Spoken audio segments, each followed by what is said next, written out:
Corinthians, meu irmão. Há um ditado antigo que diz: a história é escrita pelos vencedores. Mas no Brasil, país das contradições, a história muitas vezes é reescrita por aqueles que gritam mais alto. Se você ligar a televisão hoje, verá um homem de cabelos grisalhos, visivelmente alterado, quebrando o cenário, gritando contra o sistema, contra treinadores e às vezes contra a própria lógica. Para a geração Z, José Ferreira Neto é um meme. Um personagem folclórico que existe para gerar cortes no TikTok e engajamento no Twitter. Mas, se desligarmos o som dos gritos e voltarmos a fita para 1990, encontraremos uma realidade que a internet muitas vezes ignora. Encontraremos um camisa 10 que, desafiando a física e a própria forma atlética, carregou um dos maiores clubes do mundo nas costas, num dos momentos mais críticos de sua história. A pergunta que fica no ar é desconfortável. Como um jogador que foi rejeitado pela seleção, que lutou a vida toda contra a balança e que nunca jogou num gigante europeu, conseguiu se manter relevante por 30 anos? Ele foi realmente um craque, no sentido sagrado da palavra? Ou ele é apenas o maior marqueteiro que o futebol brasileiro já produziu? Neste vídeo, nós não vamos apenas reagir aos gritos.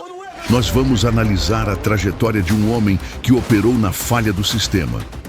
Um homem que entendeu que, num país onde o povo é silenciado, quem tem coragem de abrir a boca, para o bem ou para o mal, torna-se rei. Se você gosta de entender o porquê por trás do jogo, se inscreva no canal. Hoje, a história é sobre redenção, polêmica e a perna esquerda mais perigosa e a língua mais afiada do Brasil. Para entender o Neto, precisamos entender o vácuo de poder do final dos anos 80. Zico estava se aposentando. Falcão e Sócrates já eram veteranos. O Brasil, saindo de uma ditadura e entrando numa hiperinflação econômica, estava órfão de ídolos. Doriana, 500 gramas, 42,900. Leite longa vida LG, 1 litro, 29,900. O futebol estava deixando de ser arte para virar força física. Foi nesse cenário de transição onde os volantes brucutus começavam a dominar o meio-campo que surgiu uma anomalia na Ponte Preta e no Guarani. José Ferreira Neto era um anacronismo vivo. Ele não corria como um atleta olímpico. Ele não tinha a disciplina tática que os treinadores europeus exigiam. Ele tinha um corpo que, para os padrões de hoje, seria motivo de demissão por justa causa. Mas ele tinha algo que nenhuma academia de ginástica pode ensinar: a genialidade espacial. Quando a bola parava na entrada da área, o tempo parava junto. Especialistas em biomecânica até hoje analisam a forma como Neto batia na bola. Ele não precisava de distância.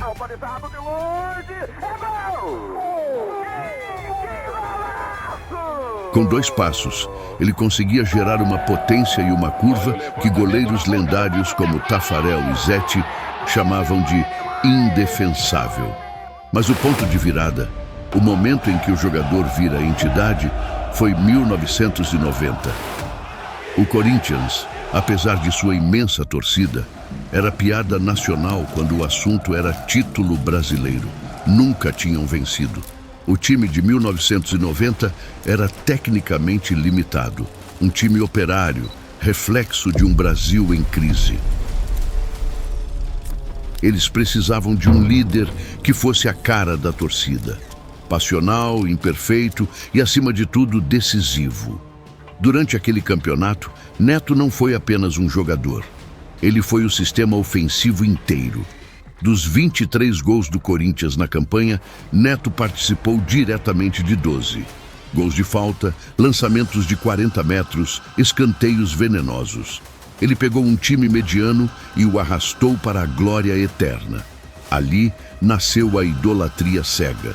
Para o corintiano, Não importava se ele estava gordo, se ele brigava com o juiz. Sem justificativa, cuspir numa pessoa, cuspir no rosto de um ser humano, cuspir no rosto de uma pessoa. Ele entregou o que 80 anos de história não tinham entregado. Porém, é aqui que o vilão da nossa história começa a aparecer. E o vilão não era um rival. O vilão era a modernidade. Enquanto Neto reinava no Brasil com seu futebol estático e genial, o mundo girava. A Copa de 90 na Itália mostrou um futebol de velocidade, de pressão, de atletas de alto rendimento.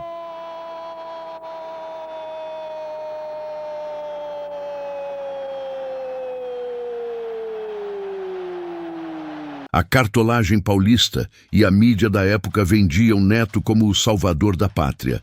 Mas nos bastidores, técnicos da seleção como Sebastião Lazzaroni olhavam para ele e viam um problema. Como encaixar um jogador que não marca, que não corre e que questiona ordens num futebol cada vez mais tático? Foi aqui que começou a semente da amargura que anos depois explodiria na televisão. Neto tinha o talento de Maradona, mas não tinha o físico para ser Maradona. E talvez não tivesse a cabeça para suportar ser um coadjuvante. O Brasil estava mudando e Neto, teimoso e genial, recusava-se a mudar com ele. Ele achava que a bola parada resolveria tudo e por um tempo resolveu. Mas o futebol cobra caro de quem ignora a evolução física.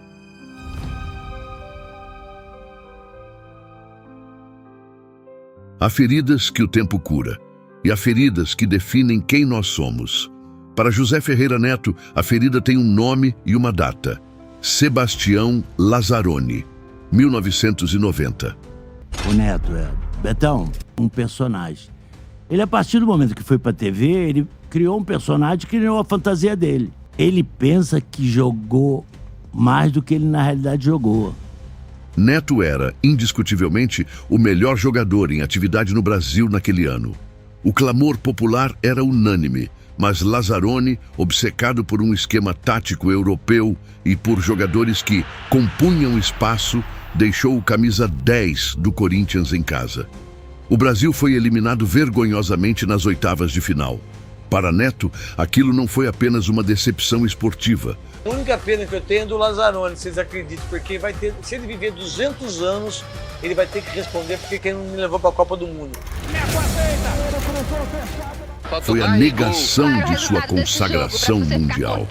Ele tinha certeza absoluta de que, com uma bola parada, ele mudaria aquele jogo contra a Argentina. Essa certeza virou uma obsessão. E essa obsessão virou uma sombra.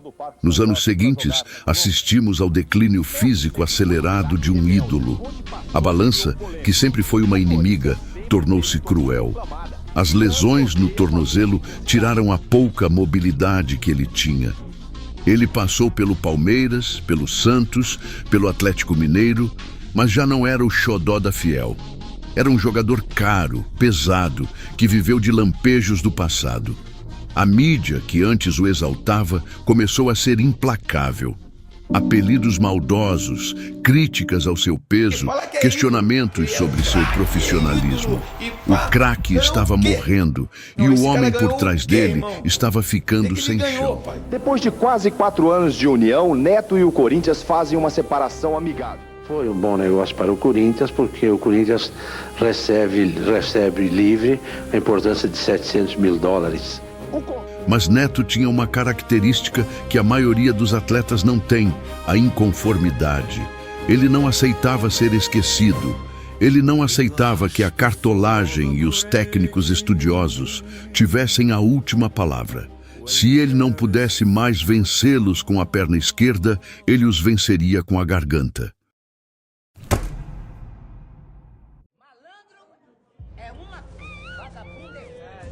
A transição de Neto para a televisão não foi um acidente.